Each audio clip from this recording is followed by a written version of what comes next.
अब हम लोग पढ़ेंगे चैप्टर 6।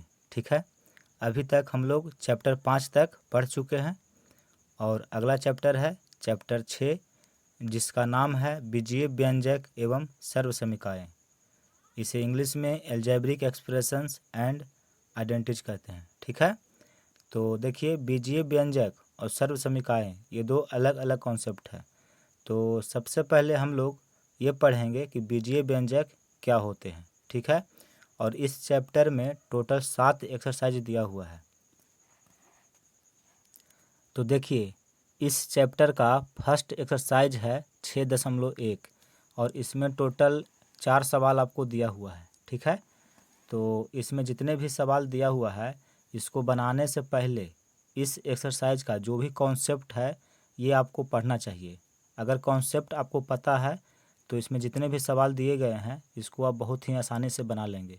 ठीक है, तो सबसे पहले इस एक्सरसाइज का जो भी कॉन्सेप्ट है उसको आप पढ़ लेते हैं, उसके बाद जितने भी सवाल दिए गए हैं इन सभी सवालों को सॉल्व करेंगे।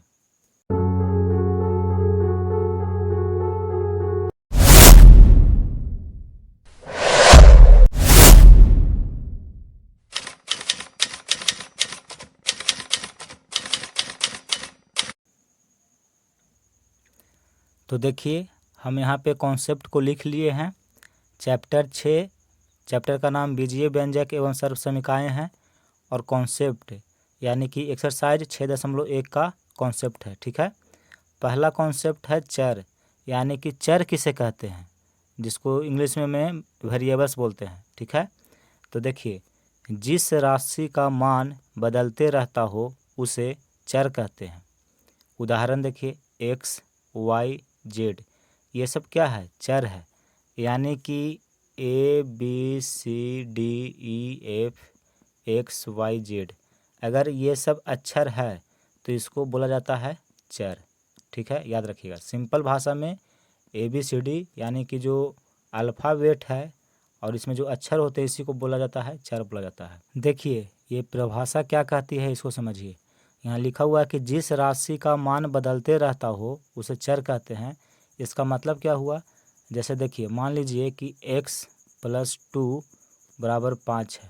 ठीक है, और इसको आप सरल करिए तो देखिए सरल करिएगा तो x बराबर कितना होगा 5, ये प्लस में 2 है, इधर आया तो माइनस में 2 हो गया तो x बराबर 3। तो देखिए इस समीकरण में x का मान कितना है 3 है। फिर देखिए मान लीजिए कि अगर समीकरण देखिए x + 2 = 4 है तो x का मान क्या होगा, तो x बराबर 4, इधर आकर माइनस में 2 हो गया तो x बराबर 2। तो देखिए x का मान बदल रहा है, यहाँ पे 3 है तो यहाँ पे 2 है, और सॉल्व करिएगा तो हो सकता है कि x का मान 0 आ जाए, 1 आ जाए। तो कहता है कि जिस राशि का मान बदलते रहता है, तो देखिए x एक राशि है और इसका मान हमेशा बदलते रहता है, इसलिए ये क्या है, ये चर है। ठीक है, तो समझ गया कि चर किसे कहते हैं। अब देखिए अगला कॉन्सेप्ट है अचर। अचर किसे कहते हैं, जिसको इंग्लिश में बोलते हैं कांस्टेंट। तो देखिए जिस राशि का मान नियत रहता हो, नियत का मतलब स्थिर रहता हो, उसे अचर कहते हैं। उदाहरण में देखिए 1, 2, 3 ये सब क्या है, ये सब अचर राशि है। देखिए 1 का मान कभी नहीं बदलता है, 1 है तो 1 है। ठीक है, 1 को हम 2 नहीं लिख सकते हैं, 1 को आप कहीं भी चले जाइए 1 है तो वो 1 ही रहेगा। अगर 5 है तो वो उसका मान हमेशा 5 ही रहता है।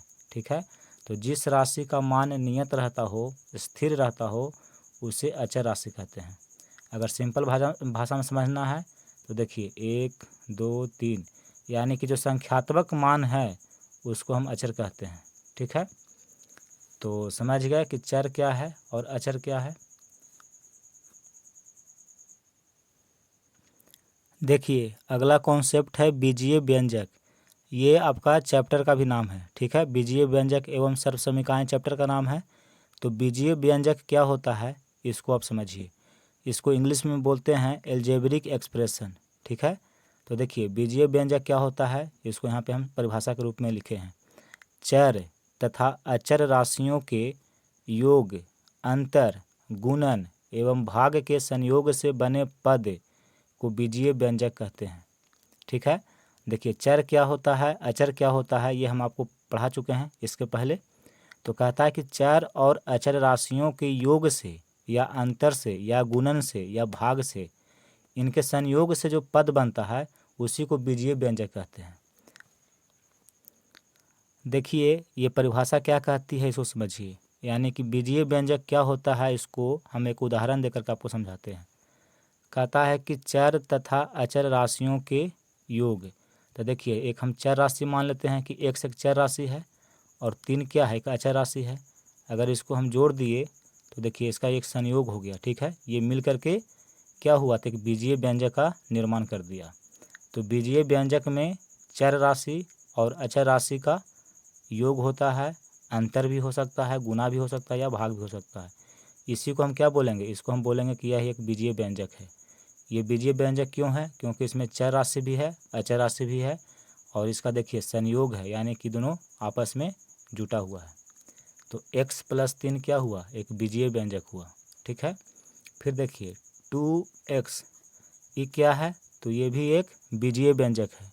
देखिए इसमें चर है x और अचर है 2, तो अचर राशि और चर राशि के गुणन से बना हुआ ये पद है, ठीक है। तो वैसा पद जिसमें चर राशि और अचर राशि दोनों हो, दोनों का संयोग से बना हुआ हो, तो उसको बीजीय व्यंजक बोला जाता है। तो 2x क्या हुआ, एक बीजीय व्यंजक हुआ, क्योंकि इसमें देखिए चर राशि भी है और अचर राशि भी है, दोनों है, इसलिए यह एक बीजीय व्यंजक है, ठीक है। तो देखिए उदाहरण में हम आपको लिखे हैं x + 2।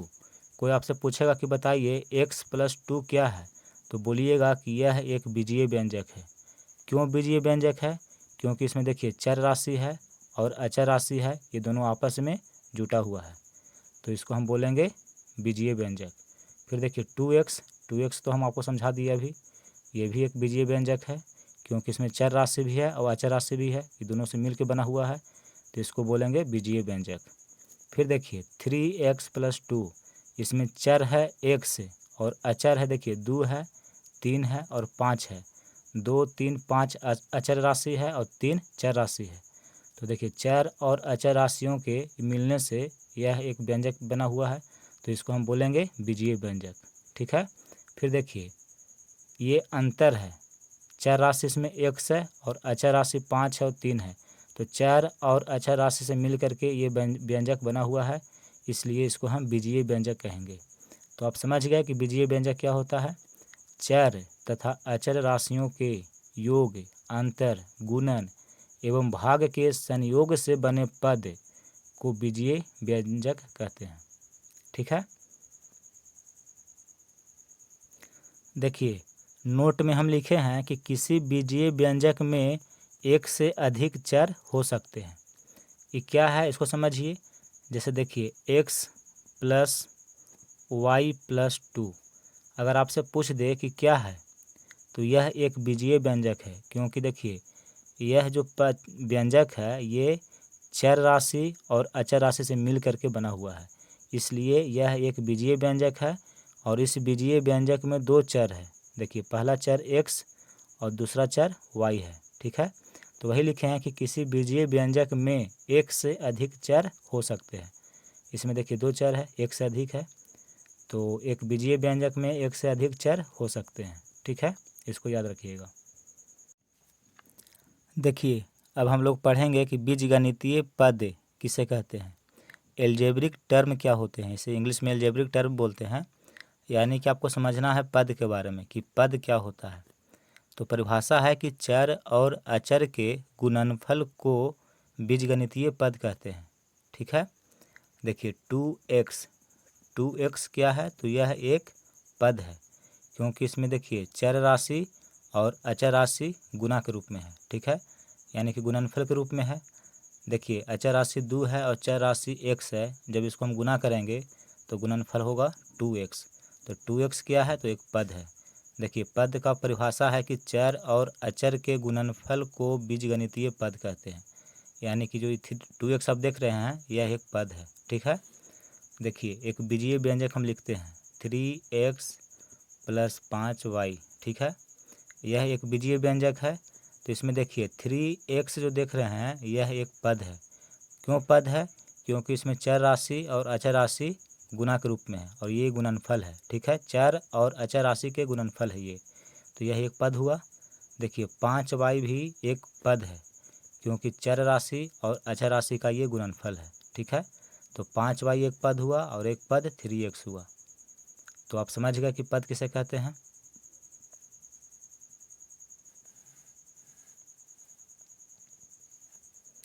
अब अगला कॉन्सेप्ट देखिए, यहाँ पे लिखे हैं कि बीजीय व्यंजक के पद। बीजीय व्यंजक क्या होता है ये तो आप समझ गए, और बीजीय व्यंजक के पद क्या होते हैं इसको समझिए।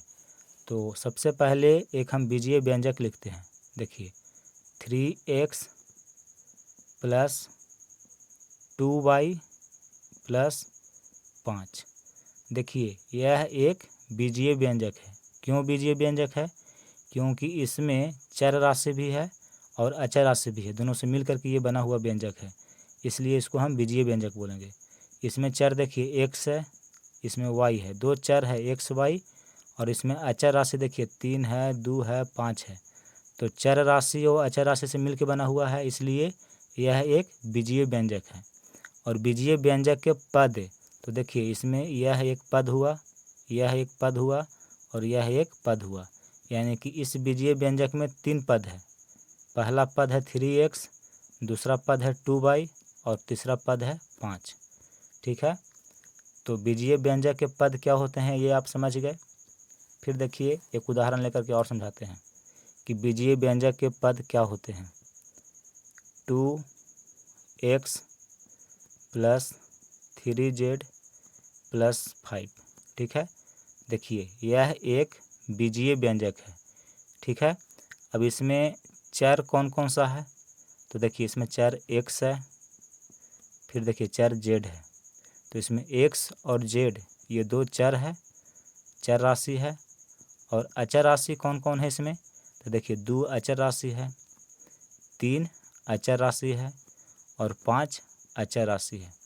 अगर आपसे पूछ दे कि पद बताइए, यह बीजीय व्यंजक में कितने पद हैं, तो इसमें 3 पद है। पहला पद देखिए 2x है, ठीक है, दूसरा पद है 3z और तीसरा पद है 5। तो इसमें 3 पद है, इसमें 2 चर है xz और 3 अचर राशि है 2 3 5।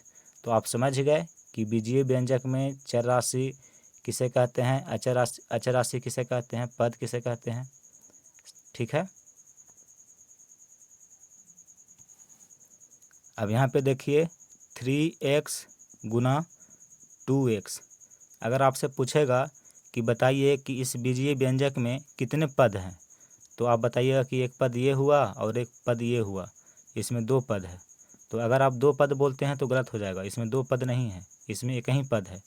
देखिए कैसे, गुना में है तो इसको गुना करेंगे तो 2 तिया 6 और x में 1 से गुना करेंगे तो x²। तो जब इसको हम सॉल्व किए तो देखिए ये 2 पद में था, जब इसको सॉल्व किए तो 1 पद हो गया, यानी कि ये 2 पद नहीं है, एक ही पद है। ठीक है, तो इसको आप 2 पद मत बोलिएगा।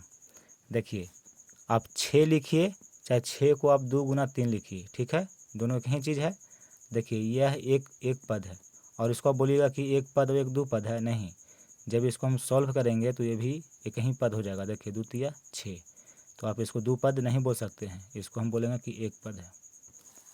ठीक है, तो ये सब ध्यान में रखना होता है। अब देखिए x प्लस 2, यह एक बीजीय व्यंजक है क्योंकि देखिए चर राशि और अचर राशि से मिलकर के ये बना हुआ है व्यंजक, इसलिए यह एक बीजीय व्यंजक है। और इस बीजीय व्यंजक में कितने पद हैं, तो इसमें 2 पद है, पहला पद x है और दूसरा पद 2 है। ठीक है, तो इसमें 2 पद है। तो आप समझ गए कि बीजीय व्यंजक के पद क्या होते हैं। यहाँ देखिए बीजीय व्यंजक के पद, इसका एक उदाहरण देकर के यहाँ पे हम आपको समझाए थे कि बीजीय व्यंजक के पद क्या होते हैं। देखिए यह एक बीजीय व्यंजक है 3x प्लस 2y प्लस 5। तो इस बीजीय व्यंजक में देखिए एक पद ये हुआ, एक पद ये हुआ और एक पद ये हुआ, यानी कि इस बीजीय व्यंजक में 3 पद है। और इस बीजीय व्यंजक में चर राशि कौन कौन है, तो देखिए इसमें चर राशि x है और y है, तो यहाँ पे लिखे हैं कि चर राशि x y है। और इसमें अचर राशि कौन कौन है, तो देखिए अचर राशि 3 है, 2 है और 5 है। 3, 2, 5 ये अचर राशि है। और इस बीजीय व्यंजक में कितने पद हैं? तो 3 पद है। कौन कौन? तो पहला पद है 3x, दूसरा पद है 2y और तीसरा पद 5 है। तो आप समझ गए कि किसी बीजीय व्यंजक में चर राशि कौन होते हैं, अचर राशि कौन होते हैं और पद कौन होते हैं। ठीक है।